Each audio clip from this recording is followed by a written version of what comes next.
सभापति महोदय कि आपने चर्चा की शुरुआत करने के लिए मुझे मौका दिया है। मैं शुरू में ही एक माफ़ीनामे के साथ अपनी बात रखना चाहता हूं, और वो ये है कि अगर इस सत्र के बाद हमारे माननीय वित्त मंत्री जी उस तरफ चले जाते हैं बड़े घर में, तो आज जो मैं कहने जा रहा हूं उसके मेरे खिलाफ वो अपने मन में नहीं रखेंगे। कहीं मेरा भी सभापति महोदय कोई चांस वांस आ जाए तो मुझे खारिज नहीं करेंगे। आपके खिलाफ बहुत होगा। लेकिन मैं आभारी हूं सभापति महोदय वित्त मंत्री जी का कि इनके वित्त विधेयक को लेकर जो आवाजें उठी थी देश में, उसमें कुछ आवाजों को इन्होंने सुना, और आज अभी जब इन्होंने अपने बिल को मूव किया कंसिडरेशन के लिए, तो उसमें इन्होंने वो बहुत जो चुभने वाली चीजें थी उसके डंक को कुछ कम किया है। मैं उस पर आऊंगा, लेकिन मैं एक मौलिक बात आज इस सदन के सामने रखना चाहता हूं। हम सब बजट बनाते रहे हैं, फाइनेंस बिल भी पेश करते रहे हैं, और फाइनेंस बिल अत्यंत गोपनीयता में, इनफैक्ट सारा बजट जो है वो अत्यंत गोपनीयता में बनाया जाता है। वित्त मंत्रालय सीआरपीएफ के कंट्रोल में चला जाता है। अगर वित्त मंत्री भी अपने तहखाने में जो प्रिंटिंग प्रेस है उसमें जाना चाहते हैं तो इनको भी सीआरपीएफ का पास लेके जाना पड़ता है, और जब निकलते हैं तो जाने का टाइम और निकलने का टाइम दोनों उसमें रिकॉर्ड होता है। आज के इस युग में बजट में इतनी गोपनीयता की क्या आवश्यकता है? अब अभी वित्त मंत्री जी ने जो बातें रखी हैं उसमें उन्होंने सुधार किया। जो प्रस्ताव उन्होंने यहां पर 16 मार्च को रखा था उसमें उन्होंने बदलाव किया है। तो मेरा सुझाव ये होगा कि इस गोपनीयता के चक्कर से हम लोग निकले, और बजट को देखिए, एक्सपेंडिचर बजट में कोई गोपनीय बात नहीं होती है। पहले से छपते रहता है अखबार में कि इस मंत्रालय को इतना मिल रहा है, इस मंत्रालय को इतना मिल रहा है, और उसमें अगर कोई खास बात सामने आ भी जाए तो मुझे लगता है कि सदन को, पार्लियामेंट को अपनी अवमानना उसको नहीं माननी चाहिए। और मैं बहुत जोर देके ये सुझाव रखना चाहता हूं इस सदन के सामने, क्योंकि ये सदन ही तय करेगा, अकेले सरकार नहीं तय करेगी, कि सारा बजट जिसमें फाइनेंस बिल भी शामिल है उसको वित्त मंत्री प्रस्ताव के रूप में इस सदन के सामने रखें, और जब इस सदन से उनको अनुमति मिल जाए तब उसको अंतिम रूप दिया जाए। क्यों? अब फाइनेंस बिल में क्या होता है कि इन्होंने बिल में कहा कि हम ये टैक्स लगाने जा रहे हैं, जैसे ज्वेलरी के बारे में इन्होंने कहा कि हमने पूरा विड्रॉ कर लिया। उसको बहुत स्वागत योग्य कदम है, क्योंकि हम सब लोगों ने कहा था कि आप विड्रॉ कर लें। लेकिन अब सवाल क्या उठेगा कि नोटिफिकेशन हो गया 16 मार्च को, और 16 मार्च इस साल डिलेड आया था बजट, नहीं तो 28 फरवरी को ही आता। तो 16 मार्च से लेके आज 7 मई तक की जो अवधि है, उस अवधि में वो टैक्स लगेगा या नहीं लगेगा? क्योंकि आपके लोगों ने ये नोटिसेज इशू की, ज्वेलर्स हमारे पास आए, उन्होंने कहा यहाँ हम लोगों को नोटिस मिल गई है कि अपना खाता हमारे सामने पेश करो और टैक्स दो। ये हर साल के बजट में ये एक दिक्कत पेश आती है कि हम नोटिफिकेशन निकाल देते हैं, खास करके इनडायरेक्ट टैक्सेस का, कस्टम्स, एक्साइज, सर्विस टैक्स, और उसके बाद फिर सवाल ये उठता है कि ये जो अवधि है, इसमें अगर आपने टैक्स वापस ले लिया तो इस टैक्स का भी रिफंड दीजिए। अगर उन्होंने टैक्स दे दिया है या नहीं दिया और आपने डिमांड रेज किया है तो ये होता है कि इसको माफ करो।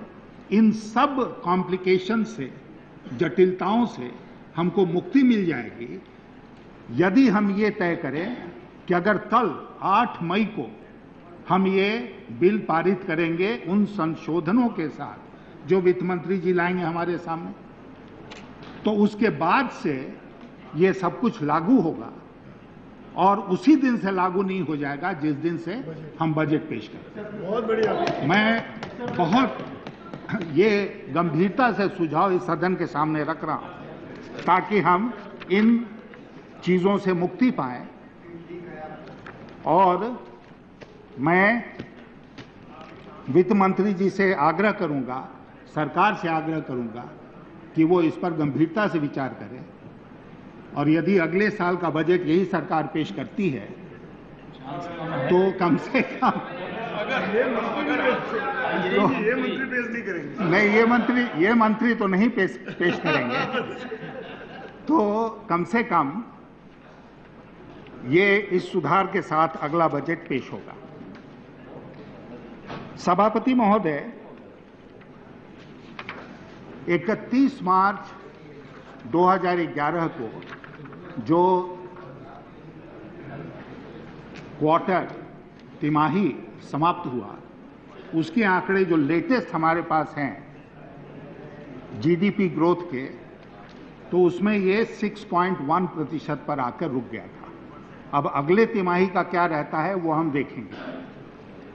मार्च का कोर सेक्टर ग्रोथ का फिगर जो आया है वो मात्र 2% है। Manufacturing sector growth till the month of February was 3.7% as against 8.7% in 2010-11. IIP growth was 3.5% as against 8.1% in the previous year. In March, exports came down by 5.7% over the same month last year. Fiscal deficit for the last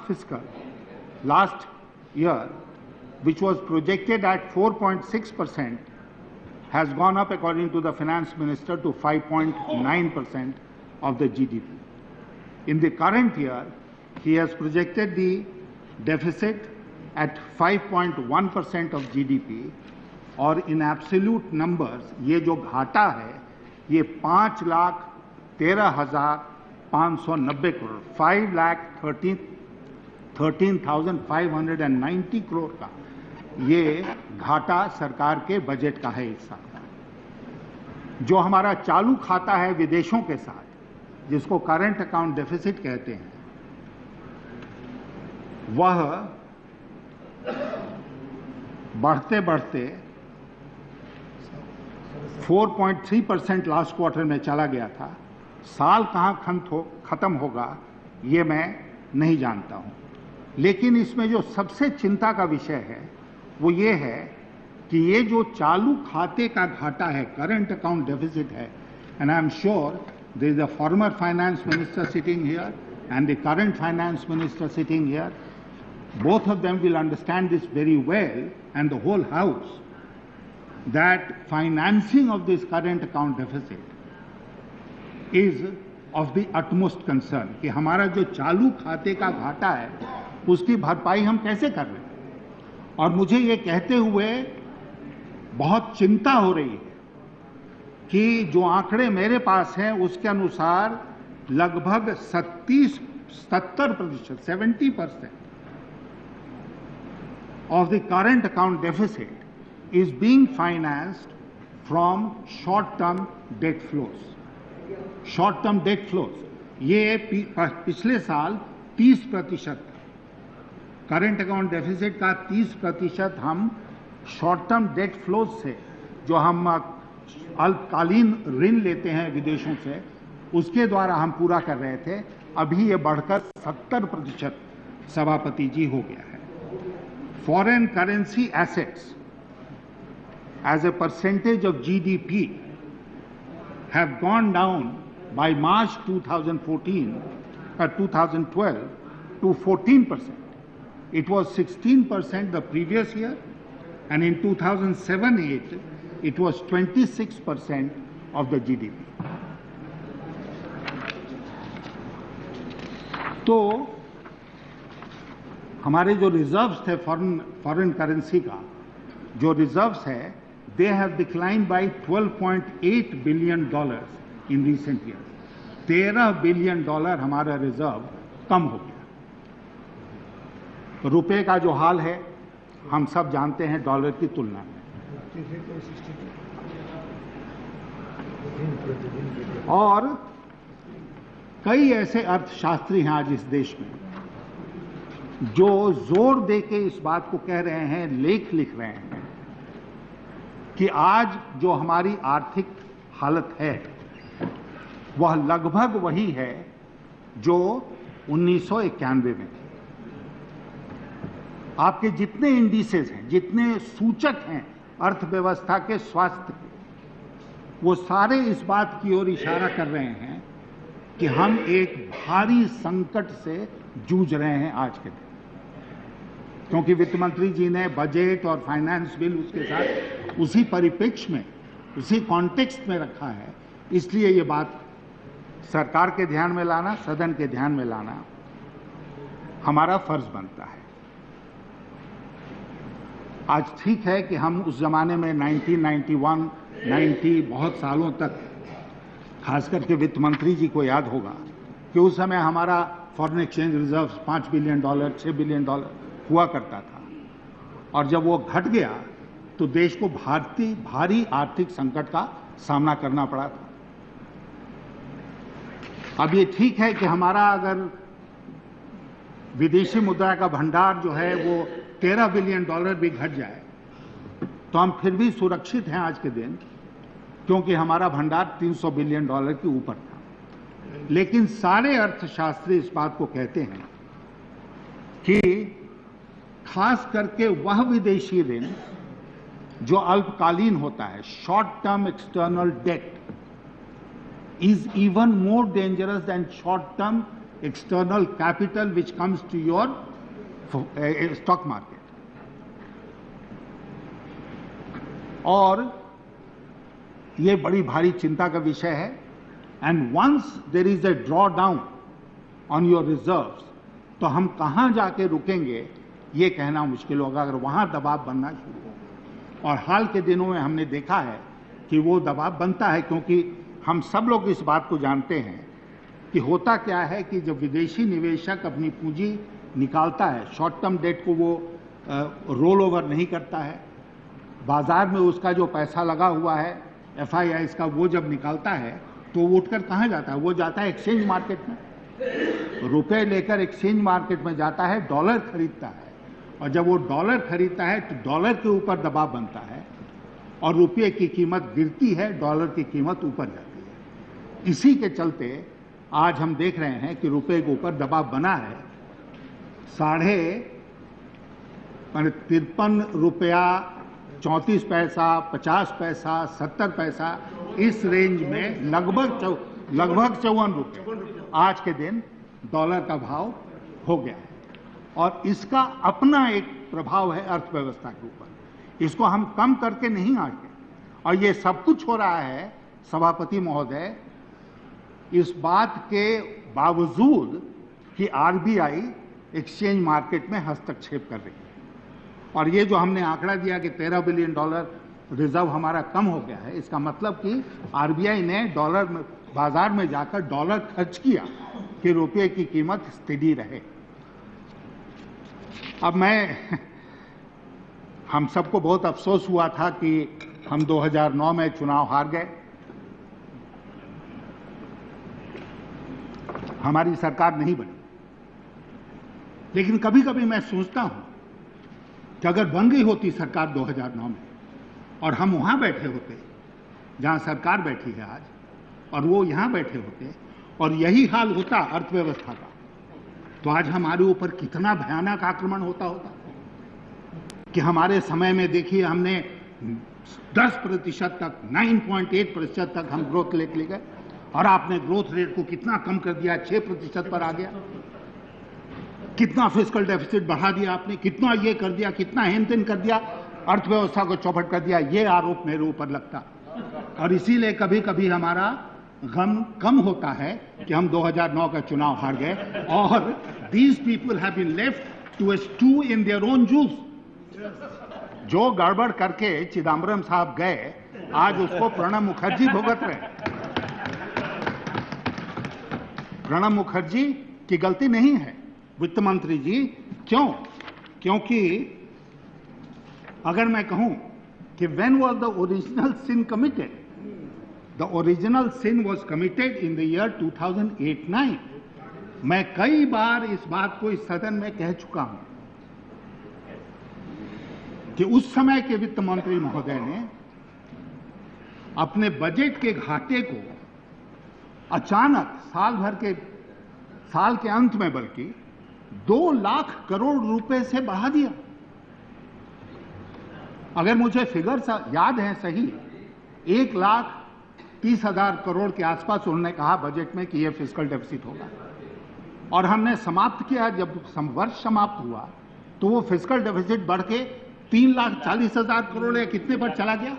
2 lakh crore साल के अंतिम महीनों में खर्च हुआ। और जब हम इतना ज्यादा तरलता, जिसको लिक्विडिटी कहते हैं, मुद्रा बाजार में भेजेंगे, आज अनेक अर्थशास्त्री इस बात को जोर देके कह रहे हैं कि जो हमने उस समय लिबर्टी लिया, जो फिस्कल डेफिसिट के साथ हमने मजाक किया, उसी का नतीजा है कि आज तक हम उसको वापस पटरी पर नहीं ले आए। 2008, 9, 9, 10, 10, 11, 11, 12, 12, 13, 5 साल से हम जूझ रहे हैं इसके खिलाफ। और मैं कहता हूं कि ये कोई बहुत बड़ा अर्थशास्त्री, मैं अर्थशास्त्री नहीं हूं, और इसीलिए मैं अर्थशास्त्र को साधारण भाषा में समझता हूं और साधारण भाषा में समझाने का भी प्रयास करता हूं कि अगर आप 5 लाख करोड़, 6 लाख करोड़ इतने का घाटा बजट में होगा, और आप जाके बाजार से उस ऋण को लेंगे, तो कहीं ना कहीं उसका असर अर्थव्यवस्था के ऊपर पड़ेगा कि नहीं पड़ेगा। क्यों हम लोगों ने fiscal responsibility and budget management act parliament से पास कराया? इसलिए कराया कि जैसे किसी परिवार को यह फ्रीडम नहीं है कि वो रोजमर्रे का खर्चा जो है वो ऋण लेके चलाए, उसी तरह ये सरकार को भी फ्रीडम नहीं है कि जब चाहो तो जितना चाहो उतना कर्जा ले लो बाजार से और अर्थव्यवस्था को चौपट कर दो। Fiscal Responsibility and Budget Management Act was thrown out of the window. A serious act passed by this House and the other House, by the Parliament of India, was reduced to naught by the government, the result of which we are witnessing today. अब हम लोग जानते हैं सभापति महोदय कि आज की जो आधुनिक अर्थव्यवस्था है, जिसमें भारत भी है, यह आधुनिक अर्थव्यवस्था आंकड़ों पर तो चलता ही है, लेकिन भावनाओं पर नहीं चलता है। Sentiment is a very very important factor in any economy today, और अगर सेंटिमेंट पर आघात होगा तो उसका असर भी अर्थव्यवस्था के ऊपर देखने को मिलेगा। और आज मुझे कहने में कोई संकोच नहीं है कि there is a gloom and doom scenario. Gloom and doom, और मैं बताता हूं कैसे। अभी शरद यादव जी आज 0 आवर में, और सारा सदन इस तरफ। उसके पहले 30 अप्रैल को मैं था इसी सदन में जब शरद जी ने इसके पहले वो प्रश्न उठाया था। Leader of opposition Sushma ji ने बोरों का सवाल पहले भी उठाया था, आज भी उठाया। और इन्होंने जो किसानों की हालत है उसकी तरफ इस सदन का ध्यान आकृष्ट किया। एग्रीकल्चर, कृषि का कंट्रीब्यूशन टू जीडीपी घटते घटते अब 14% के आसपास रह गया है। लेकिन दिक्कत की बात क्या है हमारी अर्थव्यवस्था में, जिससे स्ट्रक्चरल इम्बैलेंस जिसको कहते हैं वो पैदा होता है कि आज भी 60% से ज्यादा लोग, सभापति महोदय, ग्रामीण क्षेत्र में रहते हैं और कृषि के ऊपर निर्भर है, और कृषि का जो योगदान है सकल घरेलू उत्पाद में वो घटता जा रहा है, 14% पर आ गया। तो एग्रीकल्चर जो है वो आज जीवन मरण का प्रश्न बन गया है, न केवल आंध्र प्रदेश में। हमारे मित्र डॉक्टर के.एस. राव यहां बैठे हैं, न केवल विदर्भ में बल्कि सारे देश में जीवन मरण का प्रश्न आज है कृषि का प्रश्न।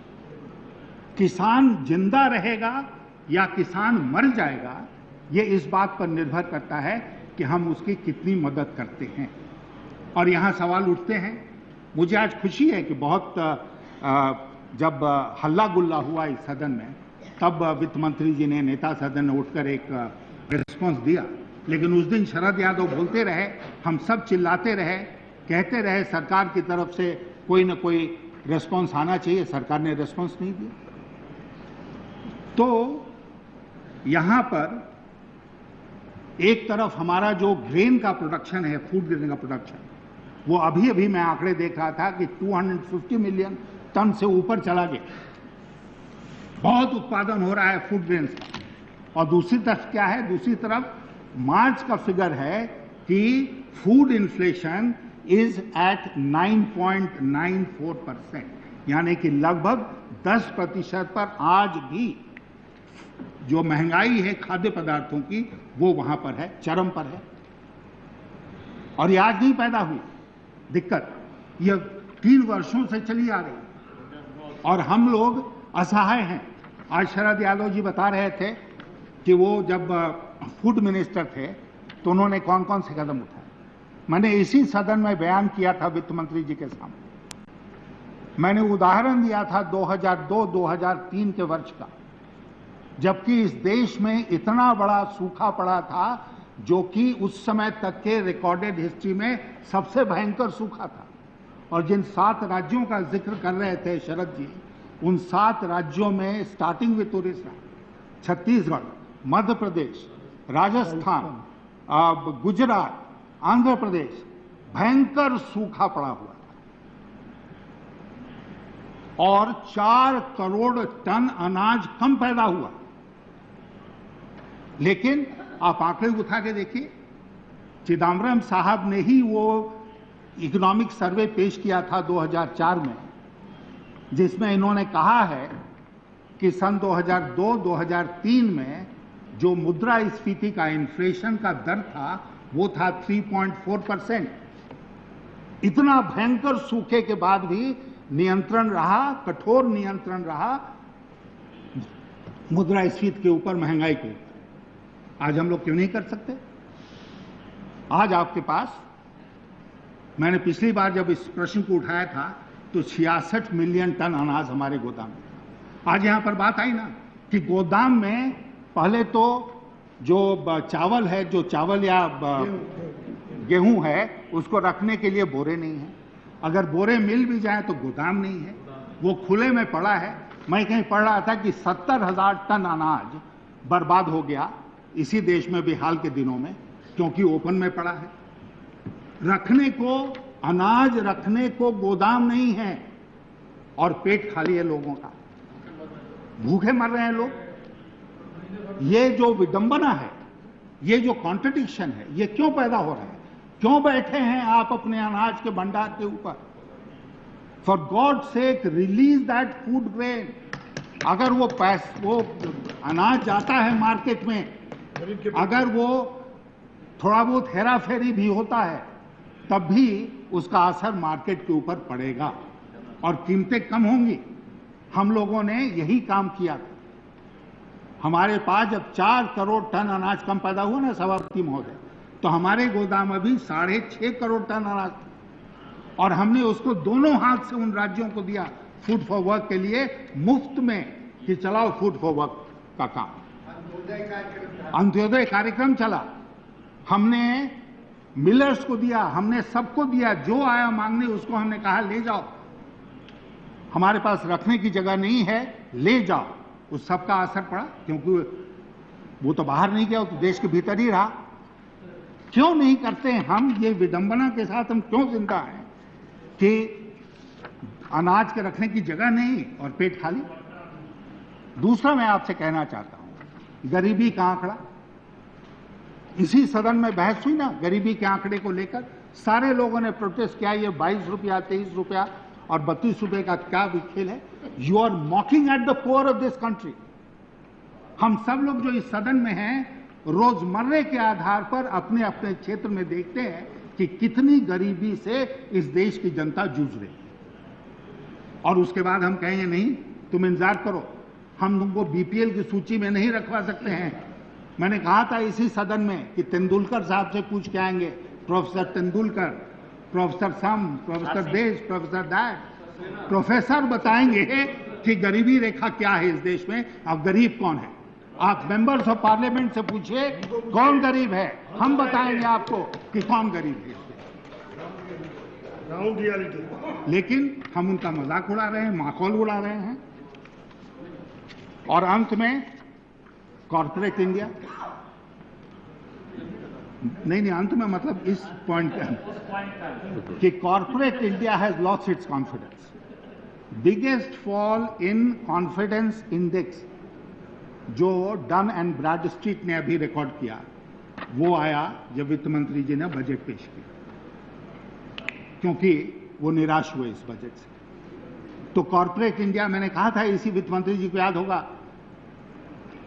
मैंने इंडिया टुडे का रेफरेंस देते हुए कहा था पिछले साल के बजट पर बोलते हुए कि लोग यहाँ के हमारे उद्यमी देश के भीतर अपना पैसा नहीं लगा रहे हैं, देश के बाहर लगा रहे हैं। वो ट्रेंड कंटिन्यू कर रहा है। और मुझे याद है कि वित्त मंत्री जी ने खड़े होकर कहा था अपने जवाब में कि नहीं, वो अब बदल जाएगा ये हेडलाइन, और ये फ्रंट पेज जो इंडिया टुडे का है, अब वो कहेंगे dear India bye bye foreign. वो नहीं हो रहा है वित्त मंत्री जी, आज भी वही स्थिति है। और मैंने आपको बताया इन्फ्लेशन का क्या हाल है। न्यू नॉर्मल की बात होती है, जैसे कि 7% 8% होलसेल प्राइस इंडेक्स का जिंदा रहना अब इस देश की नियति है। और उसके बाद चारों तरफ जहां भी कोई अलमारी खुलती है उसके अंदर से भ्रष्टाचार का भूत निकल आता है। Every department, ministry of the government of India is facing the same. बहती गंगा है, सब लोग हाथ धो रहे हैं। And on top of it, there is complete paralysis in decision making. ऐसा लगता है जैसे सरकार को लकवा मार गया है, ऐसे लगता है जैसे सरकार वेंटिलेटर पर चली जाए, कुछ हो नहीं रहा है। और अगर मैं कह रहा हूं तो माफ कीजिएगा, ये मैं आपको बताना चाहता हूं, हम तो कोई इनको महत्व नहीं देते। ये जो विदेशी अखबार और विदेशी मैगजीन लिखते हैं या आपको रिवॉर्ड देते हैं तो आप उसको बहुत एडवर्टाइज करते हैं, देखो ऐसा उन्होंने कर दिया, ऐसी हमारी तारीफ करी। ये लंदन का इकोनॉमिस्ट मैगजीन है।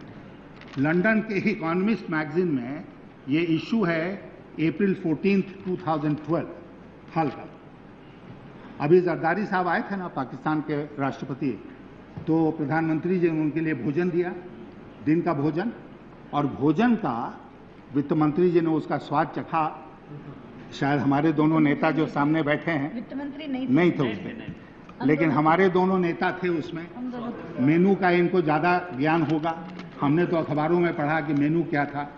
तो ये जो इकोनॉमिस्ट है वो क्या लिख रहा है, I am quoting, mint and melon soup, kebabs and blueberry mousse graced the Prime Minister's lunch table in New Delhi on April 8th. और पते की बात उसके बाद आती है, next sentence is 2 lame ducks were also there. 2 lame ducks, माने एक भारतीय होने के नाते मुझे शर्म आई कि हमारे प्रधानमंत्री की तुलना जरदारी साहब के साथ हो रही है कि दोनों लंगड़े क्या हैं, डक को क्या बोलते हैं? बत्तख, लंगड़े बत्तख। बतख बतख नहीं, लेम डक वो है ना, प्रोवर्ब। लेकिन लेम डक प्रोवर्ब है, ठीक है। मैं ये कह रहा हूं कि ये इकोनॉमिस्ट कह रहा है, बर्खास्त करो इसको। हम नहीं मानते इस बात को, लेकिन कल को मैं सरकार से निवेदन करूंगा, इसी इकोनॉमिस्ट में अगर कुछ आपकी तारीफ छपती है ना, तो आके यहां पर वे मत करो कि देखो इकोनॉमिस्ट ने लिखी, क्योंकि इकोनॉमिस्ट ये भी लिख रहा है।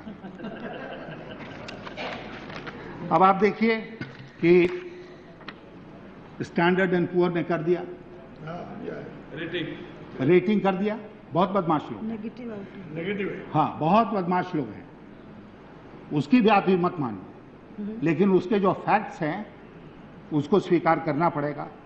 मूडीज ने कह दिया गवर्नेंस डेफिसिट है। आईएमएफ ने कहा अभी रिसेंट इसमें concerns about governance and slow project approvals by the government have weakened business sentiment. ये IMF कह रहा है। आपके एक इस देश में चीफ इकोनॉमिक एडवाइजर हुए हैं और बहुत जाने माने अर्थशास्त्री हैं, शंकर आचार्य। उनका लेख अक्सर छपता रहता है। उस लेख में उन्होंने कहा है, और यही बात मैं कहूंगा तो कांग्रेस के हमारे लोग बहुत मित्र नाराज हो जाएंगे, उन्होंने कहा है नो सिग्निफिकेंट इकोनॉमिक रिफॉर्म्स वर कैरिड आउट सिंस 2004। ये शंकराचार्य बीजेपी के आदमी नहीं है, विपक्ष के आदमी नहीं है, अर्थशास्त्री हैं। और उसके बाद वो कहते हैं कि जो क्राइसिस आज है अर्थव्यवस्था में, उसका नतीजा ये होगा कि कई साल तक we will be subject to sub 7% growth. ये जल्दी से खत्म होने वाली बीमारी नहीं है। और उसके बाद वो कहते हैं कि such squandering of our developmental potential could profoundly weaken national security in both the medium and the long run. We live in a dangerous neighborhood fraught with real threats and serious uncertainties and cannot afford such self-inflicted weaknesses. Self-inflicted weaknesses. और आज के जो हमारे chief economic adviser हैं कौशिक बासु जी, वो दुनिया भर में एक्सप्लेनेशन दे चल रहे हैं, ऐसा नहीं कहा वैसा नहीं कहा। मैंने सुना कि प्रधानमंत्री जी के यहाँ भी दरबार लगाना पड़ा उनको। बेचारे ने सच बोला, सच बोल दिया, उसकी गुनाह हो गई कि सच क्यों बोला। He does not need to offer any explanation because he spoke the truth.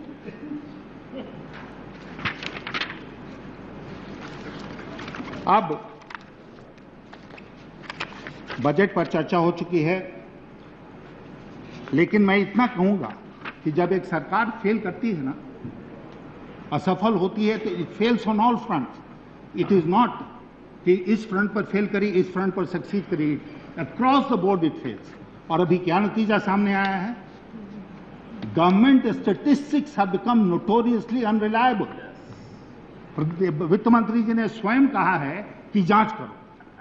हम लोगों की, हमारी जो स्टैंडिंग कमेटी है फाइनेंस की, उसमें हम लोगों ने उस पर टिप्पणी की है और क्या कहा है? We have said the committee are seriously concerned at this flaw which projects not only the government but the entire country in a poor light.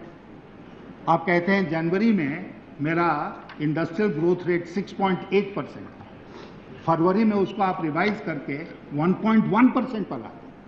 From 6.8% it comes down to 1.1%. Within 1 month जो figures हैं exports के, they have been revised downwards by $8.8 billion between April and October. क्या हो रहा है इस देश की स्टैटिस्टिक्स के डिपार्टमेंट और कलेक्शन ऑफ स्टैटिस्टिक्स है?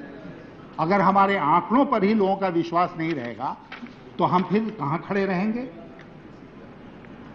फाइनेंस बिल पर मुझे कहने में कोई दिक्कत नहीं है, कोई संकोच नहीं है कि जब फाइनेंस बिल आया वित्त मंत्री जी, तो हम लोग निराश हुए, क्योंकि every finance bill and every budget has to be situated in a certain economic context. और जब ग्लूम एंड डूम का सिनेरियो है, sentiment is going down, it's touching the bottom, rock bottom, उस समय अगर आप कुछ इस तरह के प्रावधान करते हैं फाइनेंस बिल में, तो जाहिर है उसका बहुत बुरा असर पड़ेगा। और मैं कहूँगा अंत में मैं बताऊंगा आशा की बात, मैं अंत में बताऊंगा आशा की बात। वो जब तक बैठे शांत हो जाइए, बोलने दीजिए। बट मैं इतना कहूंगा व्यवधान न डालें, बोलने दीजिए। सभापति महोदय, हाल के वर्षों में शायद किसी फाइनेंस बिल, कोई फाइनेंस बिल इतना कंट्रोवर्शियल, विवादास्पद नहीं हुआ है जितना ये फाइनेंस बिल बना। इतने लोग हमारे पास, मैं कौन हूं, लेकिन मेरे पास आए, वित्त मंत्री जी के पास और वित्त मंत्रालय में पता नहीं कितने लोग गए होंगे, हमारे पास आए कि कुछ करो मदद हमारी। और उसी का नतीजा है कि कुछ आज वित्त मंत्री जी ने घोषणाएं की हैं जिससे थोड़ी राहत मिलेगी। लेकिन मैं इतना कहूंगा कि वित्त मंत्री जी के सामने, चाहे वो डायरेक्ट टैक्सेस हो चाहे इनडायरेक्ट टैक्सेस हो, मैं मानता हूं कि there was a clear choice. क्यों क्लियर चॉइस था? क्योंकि इन्होंने 2 बिल इसी सदन में प्रस्तुत किया और दोनों बहुत महत्वपूर्ण बिल हैं। एक डायरेक्ट टैक्सेस कोड बिल और दूसरा जीएसटी कॉन्स्टिट्यूशनल अमेंडमेंट, जो इनडायरेक्ट टैक्सेस से डील करेगा बाद वाला, और डायरेक्ट टैक्सेस कोड बिल जो डायरेक्ट टैक्सेस से डील करता है। ये दोनों इस सदन में थे और वित्त मंत्री जी ने फिर एक बार कहा, जैसे बजट भाषण में कहा था कि हमारी रिपोर्ट कमेटी की, जो वित्त मामलों की कमेटी है, उसकी रिपोर्ट हमने 9 तारीख को, 9 मार्च को पेश किया। लेकिन वित्त मंत्रालय को पता था और शायद वित्त मंत्री जी को भी पता था कि हम देने वाले हैं, क्योंकि पूरी कमेटी तेजी से काम कर रही थी और ये था कि हम लोग जल्दी से जल्दी अपना रिपोर्ट दे दें डायरेक्ट टैक्सेस कोड बिल का, और 9 मार्च को दे दिया। ठीक है, मैं आपसे सहमत हूं कि तब तक आपने अपने बजट के प्रस्ताव बना दिए थे और इसलिए आप उसमें हमारे सिफारिशों को ध्यान में रख के चेंज नहीं कर सकते। लेकिन मैं एक बात आपके सामने रखना चाहता हूं कि जब ये दोनों बिल्स स्टैंडिंग कमेटी के सामने थे, तो ऐसी क्या आवश्यकता आन पड़ी थी कि आपने सबसे जो विवादास्पद चैप्टर था आपके डायरेक्ट टैक्सेस कोड बिल का, यानी कि गार, नाम भी बड़ा खतरनाक है, गार, जनरल एंटी अवॉइडेंस रूल्स, कुछ अगर हम लोग मिल के नाम बदलने के बारे में सोचें तो शायद बेहतर होगा। तो गार का चैप्टर लाने की कोई आवश्यकता नहीं थी। इन्हें वे अगर देखा जाए तो रिपोर्ट आ गई और रिपोर्ट का आपने इंतजार नहीं किया और हू बहू जो आपके डायरेक्ट टैक्सेस कोड में था उसी को आपने ला दिया आपने फाइनेंस बिल में। ये सदन के और पार्लियामेंट्री प्रैक्टिसेस के अनुकूल नहीं था। आप इंतजार कर लेते, इंतजार करके क्या कहते हैं आप, जैसा आपने कहा कि अपने बजट भाषण में आपने कहा कि हमें स्टैंडिंग कमेटी की सिफारिश मिल गई है, हम उस पर विचार करके जल्दी से जल्दी उसको लाएंगे। आज भी कहा, उस दिन भी बजट भाषण में भी कहा, लेकिन आप एक कदम उससे आगे जाते, आप कहते कि हमको स्टैंडिंग कमेटी की सिफारिश मिल गई है और हम उस पर विचार करके या तो मॉनसून सेशन में या नहीं तो लेटेस्ट विंटर सेशन में हम डायरेक्ट टैक्सेस कोड बिल को दोबारा इस सदन में लाएंगे स्टैंडिंग कमेटी की सिफारिशों पर विचार करने के बाद। और मैं गर्व से नहीं लेकिन कुछ संतोष के साथ इस बात को कह रहा हूं कि हमारे साथियों ने स्टैंडिंग कमेटी में इतना परिश्रम किया, इतने सुझाव अच्छे दिए कि जब रिपोर्ट बना तो this report has been widely welcome by tax payers. मैंने किसी स्टैंडिंग कमेटी के बारे में शायद इतना कुछ लिखा जाना नहीं देखा है जितना कि इसके बारे में लिखा गया कि बहुत अच्छे सुझाव हैं और गार के बारे में भी बहुत अच्छे सुझाव हम लोगों ने दिए और उसमें मुझे खुशी है कि कुछ को वित्त मंत्री जी ने आज मान लिया। लेकिन बेहतर होता कि अगर आप दोनों तरफ डायरेक्ट टैक्सेस और इनडायरेक्ट टैक्सेस दोनों में फाइनेंस बिल को you would have named it only a holding operation, कि ये जरूरी है इसलिए इतना मैं कर रहा हूं। और डायरेक्ट टैक्सेस में तो वित्त मंत्री जी जानते हैं, इतने अनुभवी हैं कि जिस दिन से आप नोटिफिकेशन जब निकालेंगे तो साल में किसी दिन से उसको शुरू कर सकते हैं। 1 अप्रैल से शुरू कर सकते हैं, 1 जुलाई से शुरू कर सकते हैं, 1 अक्टूबर से लागू कर सकते हैं, जब चाहें लागू कर सकते हैं। डायरेक्ट टैक्सेस में कोई दिक्कत नहीं है। जब आप 1962 क्या कब तक वापस जा सकते हैं अपने अमेंडमेंट में, तो इसको करने में तो कोई दिक्कत नहीं थी। और मैं आपको आज भी सुझाव दूंगा कि जो स्टैंडिंग कमेटी की सिफारिशें हैं उसमें जितनी अच्छी अच्छी बातें हैं उसको आप 1 अप्रैल 2012 से ही लागू कर दीजिए, और जो लायबिलिटी वाले क्लॉजेज हैं उसको जब से चाहें आप लागू करें, लेकिन जल्दी से जल्दी इसको करके आप ला सकते हैं हमारे सदन के सामने। अब कुछ आपके जो रेट्रोस्पेक्टिव इफेक्ट के लेजिस्लेशन है उनको लेकर बहुत विवाद हुआ। हम सब जानते हैं, अखबारों में खूब चर्चा हो रही है। आपके यहाँ भी लोग काले काले कोट और सूट पहन के जा रहे हैं ना वित्त मंत्री जी, हैं? लेकिन मेरे पास प्रधानमंत्री जी के द्वारा लिखा हुआ पत्र जो है उसकी एक कॉपी है। ये पत्र है 5 फरवरी 2010, वित्त मंत्री जी के ध्यान में जरूर होगा। और ये किसको संबोधित है? ये संबोधित है उस समय के जो प्रधानमंत्री थे यूके के, गॉर्डन ब्राउन। गॉर्डन ब्राउन को इन्होंने पत्र लिखा है, और पत्र में उन्होंने एक कंपनी है जिस कंपनी के टैक्स लायबिलिटी का जिक्र किया है, मैं नाम लेता हूं वोडाफोन, उसके टैक्स लायबिलिटी का जिक्र किया है। और कुछ जो इसमें सेंटेंस हैं, वाक्य हैं, वो मैं रिकॉर्ड पर लाना चाहता हूं। I am quoting, I can assure you that Vodafone will have the full protection of the law and access to the legal system in India. हम जानते हैं they had the full protection of law. They went to the Supreme Court. The judgment came in their favor. We know that you went in a review petition. The review petition was rejected by the Supreme Court. So they had the full protection of law. But उसके आगे प्रधानमंत्री जी क्या कहते हैं? I also understand, and this is critical, I also understand that there is no retrospective application of taxation, and a recent court judgment has affirmed this position. There is no retrospective application of taxation.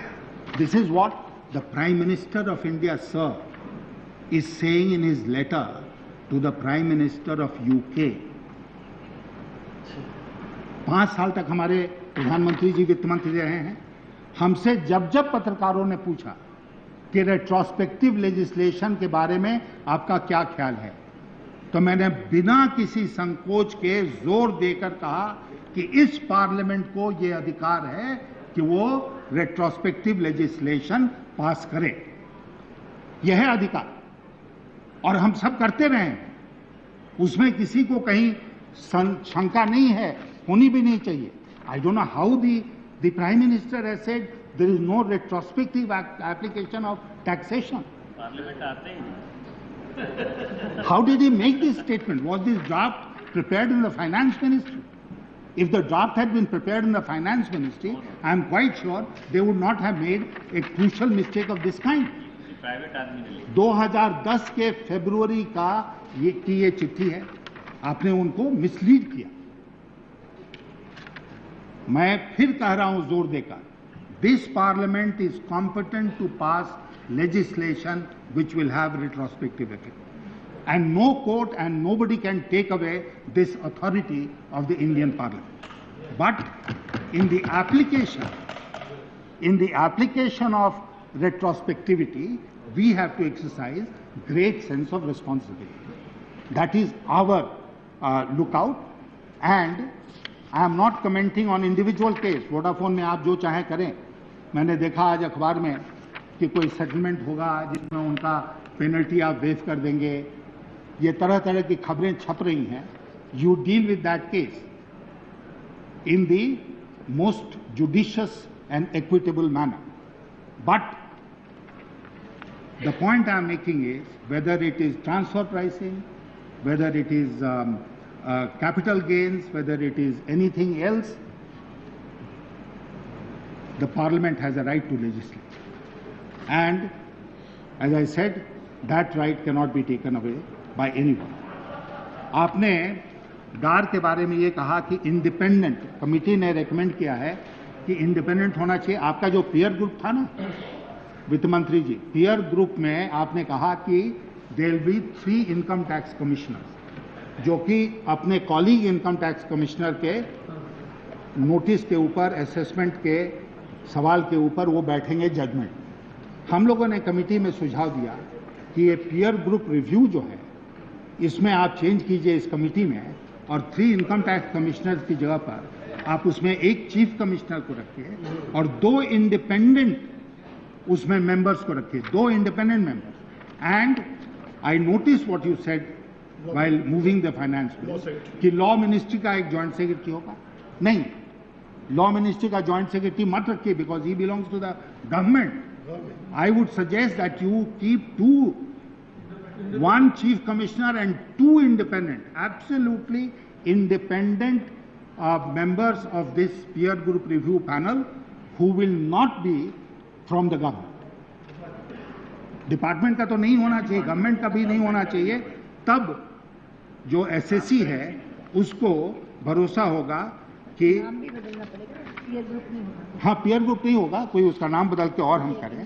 Commissioners नहीं होंगे, कोई नाम बदलना। अब एक वित्त मंत्री सभापति जी, कमिटी ने बहुत गौर किया और एक बहुत अच्छा सुझाव दिया है। वित्त मंत्री जी ने क्या किया कि जो एग्जम्पशन लिमिट था इनकम टैक्स का उसको 1,80,000 करोड़ से बढ़ाकर 2 लाख कर दिया। हाँ, महिला में कुछ नहीं। अच्छा, महिलाओं का और सीनियर सिटीजन्स का जो डिफरेंशियल था उसको क्लीन बोल्ड कर दिया। कमिटी ने क्या सुझाव दिया है? हम लोगों ने देखा कि जैसे जैसे इनकम टैक्स के स्लैब चेंज कर रहे हैं वैसे वैसे लोअर स्लैब्स में संख्या तो बहुत है लेकिन रिसीट बहुत कम है।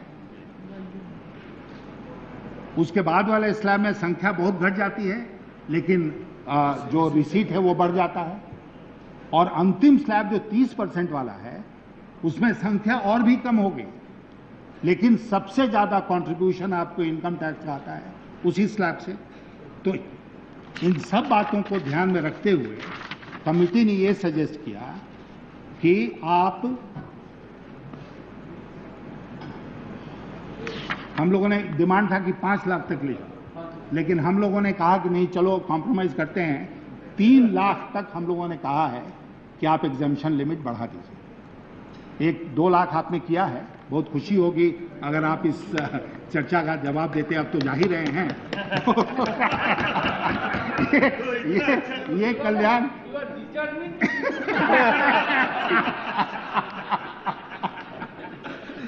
इतना करके जाइए। तो जाते जाते अगर आप ये गरीबों को खुश करिए, बोनस देते जाएं टैक्स पेयर्स को कि 3 लाख तक टोटल एग्जम्पशन, 3 लाख से 10 लाख तक 10%, 10 से 20 तक 20% और 20 लाख के आगे 30%, ये कमिटी का सुझाव। सीनियर सिटीजन्स का हम लोगों ने जो सुझाव दिया है कि जो डिफरेंशियल है उसको मेंटेन कीजिए, विमेन एंड सीनियर सिटीजन्स का। सीनियर सिटीजन्स का एज 65 से घटाकर 60 कर दीजिए, और वेरी सीनियर सिटीजन्स का जो आपने अति बुद्धे लोगों के लिए जो 80 साल की उम्र सीमा रखी, अति वृद्ध, उस उम्र सीमा को मेरे पास भी बहुत सारे रिप्रेजेंटेशंस आए हैं कि उसको घटा के 75 कर दीजिए, तो 2-3 महीने में हम भी क्वालिफाई कर जाएंगे।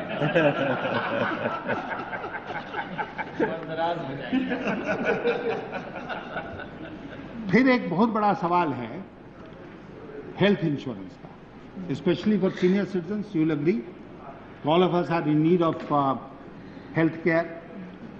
तो हेल्थ केयर में कमिटी ने ये सुझाव दिया है कि life insurance, health insurance, education fees for children, ये जो आप 50,000 रुपये की छूट देते हैं प्रति साल, उसको आप बढ़ा के 1 लाख कर दीजिए। It should be raise to 1 lakh.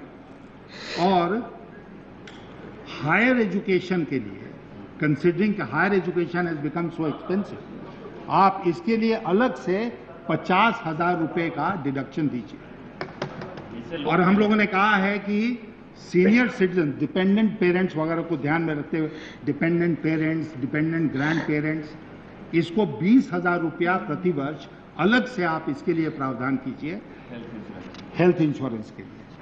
तो 97 के बाद से ये स्ट्रिक्ट हाँ, 98 15,000 वाला जो है ना, वो 98 में हमने किया था। वो 98 से अभी तक वो नहीं बढ़ा। और हम लोगों ने ये भी कहा है वित्त मंत्री जी कि हम लोग इसको, जैसे सरकारी सेवकों के डियरनेस अलाउंस का फैसला होता है ऑटोमेटिक, उसी तरह एग्जेम्पशन लिमिट वगैरह जो है, इसका फैसला आप ऑटोमेटिकली कीजिए on the basis of the rate of inflation. उसी तरह वो बढ़ जाएगा। अगर आज हम 3 लाख कह रहे हैं तो हो सकता है अगले साल 3,20,000 हो जाए, 3,25,000 हो जाए। ये सुझाव हम लोगों ने दिया है।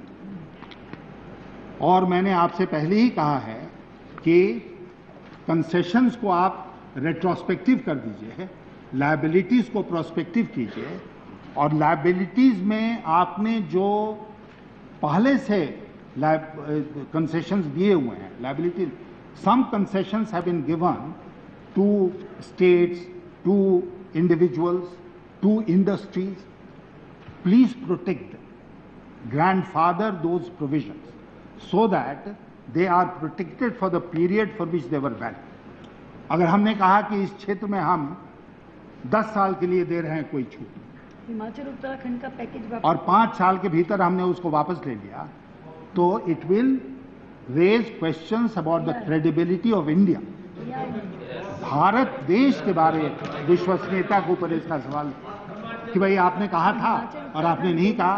हिमाचल, उत्तराखंड, जम्मू एंड कश्मीर को मैंने दिया था वो कंसेशन, दोनों जगह का वापस ले लिया। जम्मू कश्मीर उनको जम्मू कश्मीर को बढ़ा दिया, हिमाचल और उत्तराखंड का नहीं बढ़ाया है।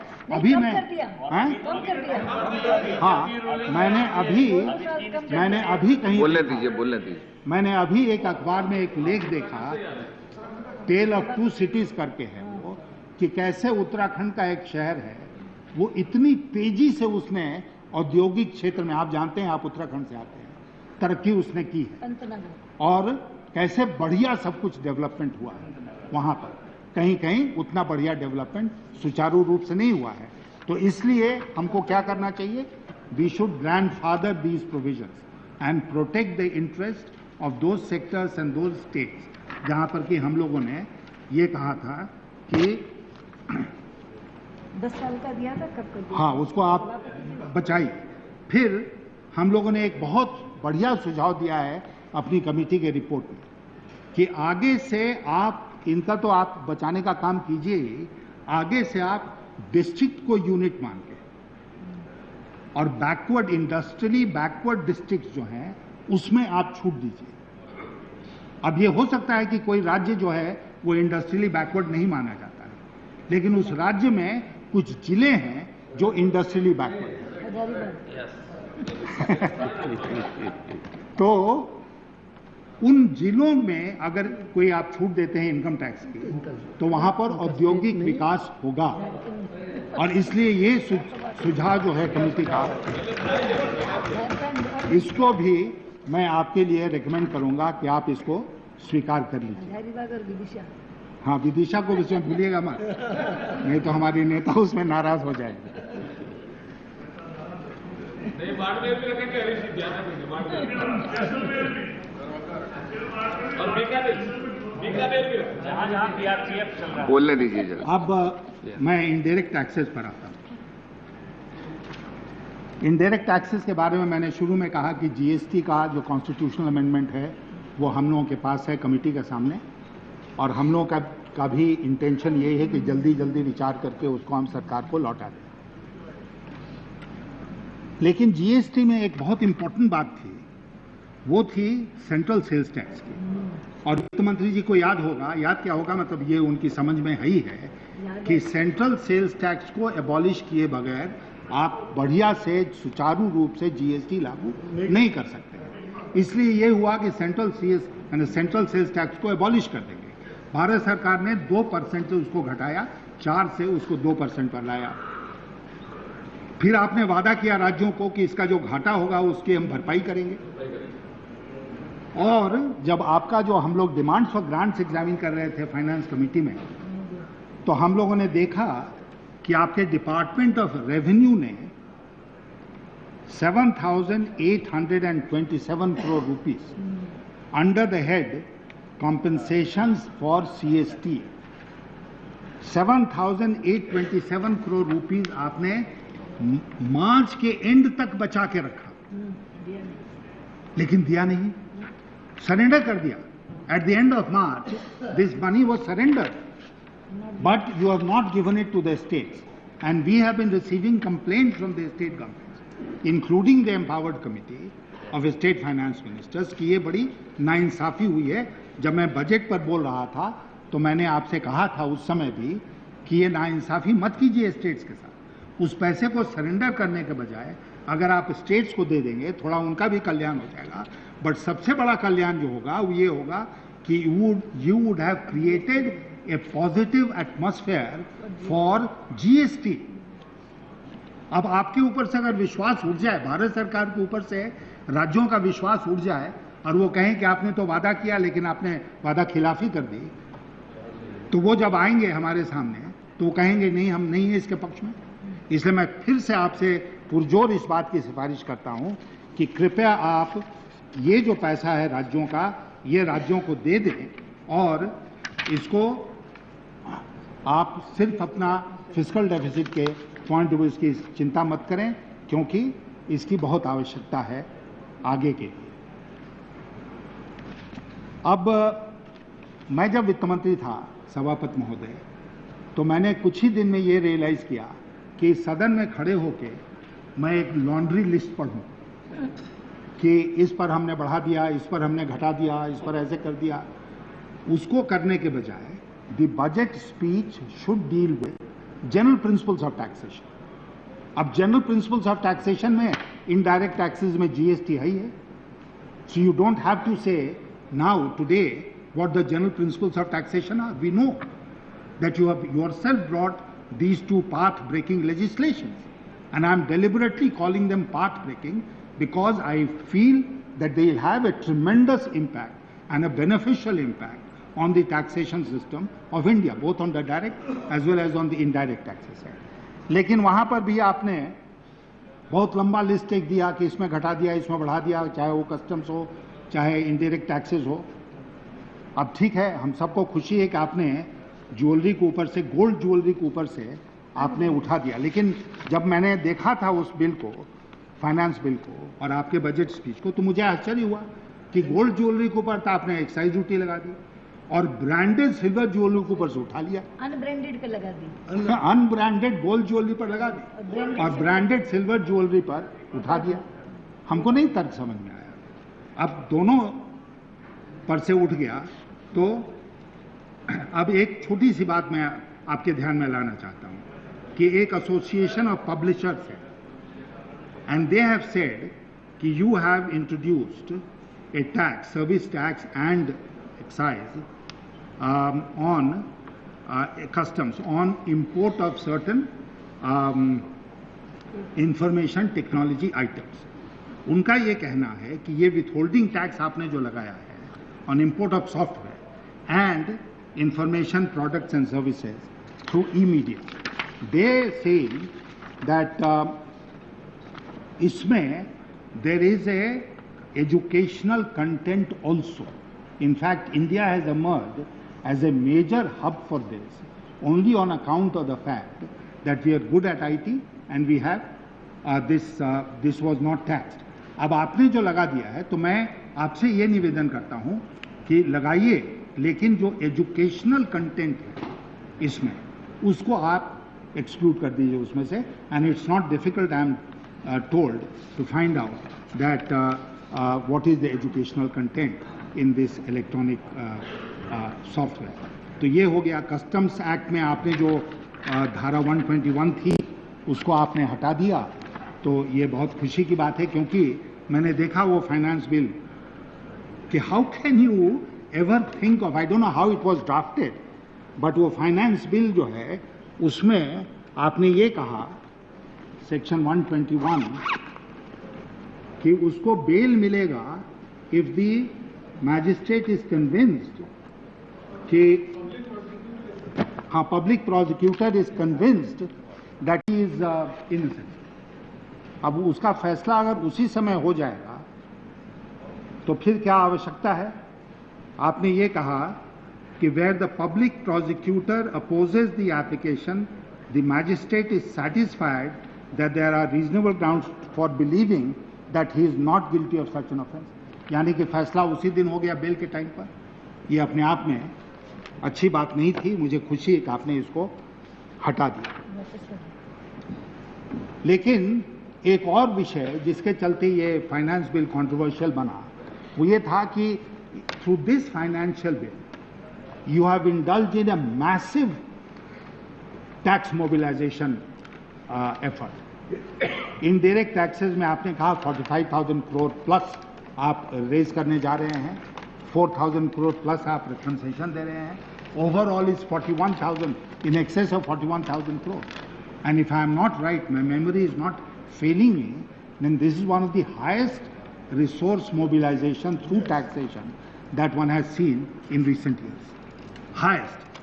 और रेट से भी तो 45,000 करोड़ 18,660 करोड़ जो आप कह रहे हैं एडिशनल रेवेन्यू आएगा सर्विस टैक्स से।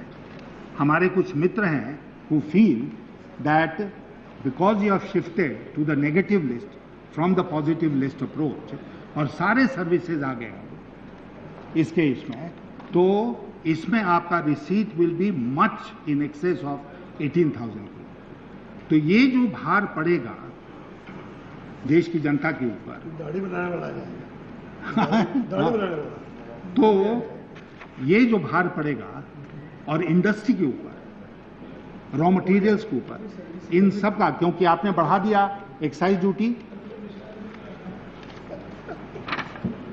10% से 12% अक्रॉस द बोर्ड कर दिया। नाउ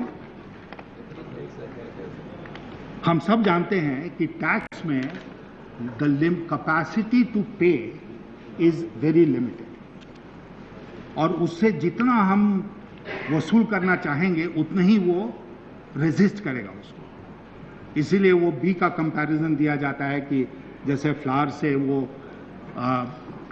जो मधुमक्खी है चाणक्य दे के चले गए, वो क्यों दिया जाता है कि you collect tax without bothering the tax payer. Wanchu committee आपको याद होगा, वांचू कमेटी ने भी ये कहा था कि डोंट मेक हिम रिजिड, लेकिन वो नहीं हुआ और एक मैसिव टैक्सेशन एफर्ट हुआ है इस बजट में। अब 1 मिनट में आपका समय लेना चाहता हूं ब्लैक मनी के ऊपर। Black money is not a tax issue. हम जो बार बार ये कह रहे हैं कि डबल टैक्सेशन अवॉइडेंस एग्रीमेंट में ये है, ये दूसरे देश यूके हो चाहे यूएस हो, वो ये कह सकते हैं कि भाई मेरा टैक्स दे दो फिर तुम कहीं पैसा रखो, हमको उसकी चिंता नहीं है। In our case I am sure the finance minister will agree with me, it is a question of money laundering. It's a crime. It is not merely evading or avoiding payment of tax. And therefore, I was surprised, and if I am wrong, please contradict me when you stand up to reply to this debate, कि जो सूचना आपके पास आई है, that you have not shared with the most important agency in government, which is responsible for money laundering, namely Enforcement Directorate. अगर Enforcement Directorate को आपने दिया ही नहीं ये सूचना, तो वो कैसे निष्कर्ष पर पहुंचेंगे कि इसमें मनी लॉन्ड्रिंग हुआ है या नहीं हुआ है?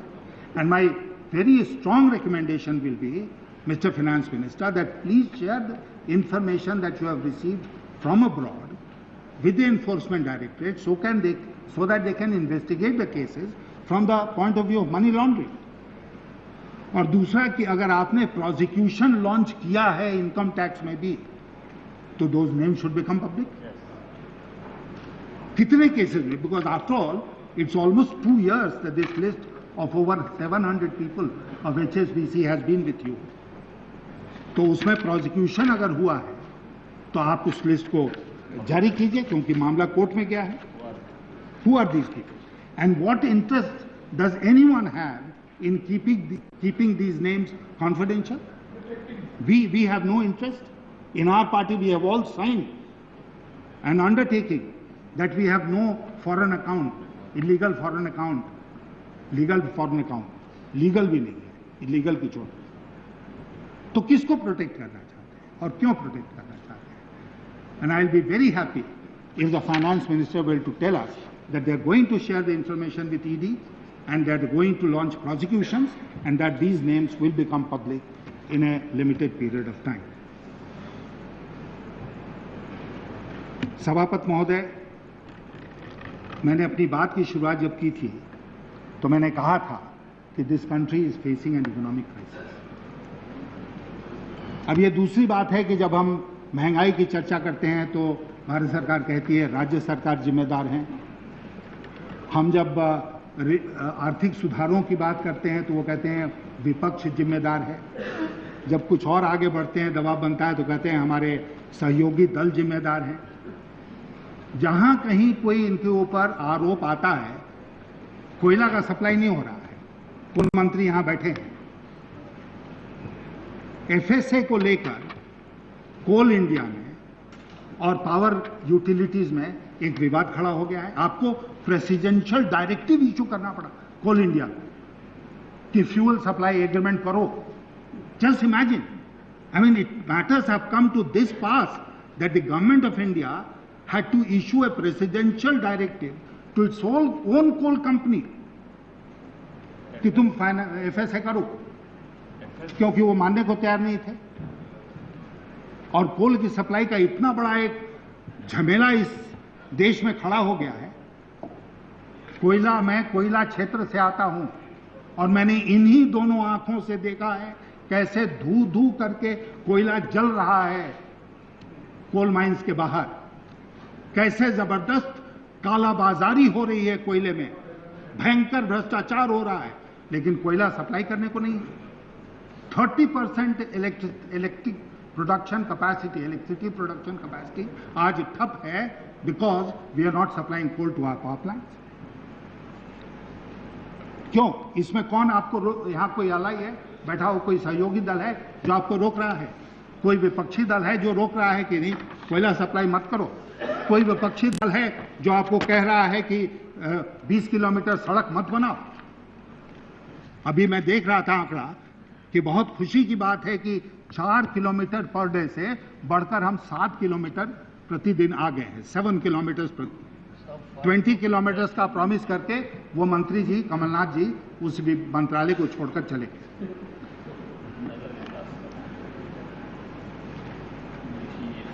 अनेक प्रकार की समस्याएं हैं. एंड जो मैं आईएमएफ का रिपोर्ट पढ़ रहा था, if contracts are not being given, is it because the opposition is opposing, the allies are opposing?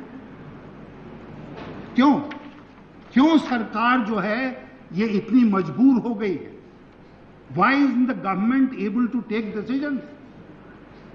Government is all about governance and governance is a tough act. Soft hearted लोगों के लिए नहीं है. इसी सदन में वहां बैठे हुए मैंने एक दिन कहा था कि when the situation gets tough the tough get going. ये कहावत है. हिम्मत कीजिए, इधर उधर मत देखिए. बहुत सी चीजों में आपको हिम्मत करके आगे बढ़ना पड़ेगा, लेकिन अगर आप आगे नहीं बढ़ते हैं तो इसी तरह की टिप्पणियां आएंगी जिस तरह की टिप्पणी मैंने आपके सामने रखा, इंक्लूडिंग 2 लेम डक्स. लेम डक का मतलब अकर्मण्य. हाँ, लेम डक का मतलब अकर्मण्य. हाँ, अकर्मण्यता. लेकिन मैं सभापति महोदय आपके माध्यम से कहना चाहता हूं कि आज की सरकार कमजोर हो सकती है, देश कमजोर नहीं हुआ.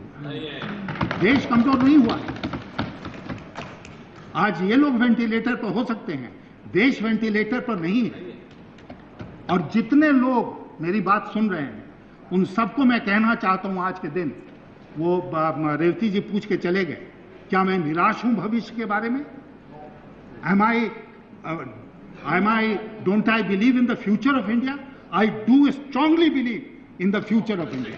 मैं भारत के भविष्य में विश्वास रखता हूं, और ये सरकार रहे या न रहे, कोई सरकार आएगी जाएगी, the country will survive. और ये 2 साल जो है बचा हुआ इस सरकार का, अगर ये सरकार रहती है ये देश झेल जाएगा. इसमें इतनी ताकत है, हमारे मजदूरों में, हमारे किसानों में, हमारे नौजवानों में इतनी ताकत है कि वो झेल जाएंगे ये सारी विपत्ति. But the future of India is bright. And I want to tell all those foreigners who might be listening to this that the India growth story is not over. India growth story will revive. India will become a powerful economic nation in the world. There should be no doubt about that. There are temporary difficulties which we shall overcome. We shall overcome. मैंने एक दिन इसी सदन में कहा था, for God sake go. आज मैं नहीं कह रहा हूं. हमको सूट करता है कि दिस गवर्नमेंट कंटिन्यू, और 2 साल लेम डक चलता रहे, हमें क्या फर्क पड़ता है. लेकिन चौक चौराहे पर जब मैं खड़ा होता हूं, एयरपोर्ट पर जाता हूं, प्लेन में जाता हूं, ट्रेन में जाता हूं, लोग हमारे पास आते हैं, कहते हैं जल्दी से मुक्ति दिलाइए, जल्दी से मुक्ति दिलाइए. ये स्थिति पैदा नहीं होनी चाहिए. और फिर मैं ये कहूंगा हाथ जोड़कर कि हमको आपने बख्शा नहीं होता जब अगर हम वहां पर होते. यही आंकड़े आपने हमारे चेहरे पर फूंका होता, लेकिन हम वो बदतमीजी नहीं कर रहे हैं. मैं बहुत आग्रह कर रहा हूं, क्योंकि मैं बहुत आदर करता हूं वित्त मंत्री जी. अगर सरकार में एक कोई है तो यही तो है. कॉम्प्लीमेंट. यही तो एक है. बोलने दीजिए, समाप्त करने दीजिए. दुश्मनी निभा रहे हो उससे. इतनी तारीफ करके क्यों दुश्मनी निभा रहे हो? So, Mr. Finance Minister, we wish you well personally. We wish you a very bright future. We wish that you will continue to serve this country in whatever capacity for many, many years to come. But we don't wish well as far as this government is concerned. Government निकम्मी है, उसको जल्दी से जल्दी जाना चाहिए, because now they cannot even put their act together. इसलिए जल्दी से छुट्टी कर लें तो देश को मुक्ति मिलेगी. यही मैं आपसे निवेदन करना चाहता था. बहुत बहुत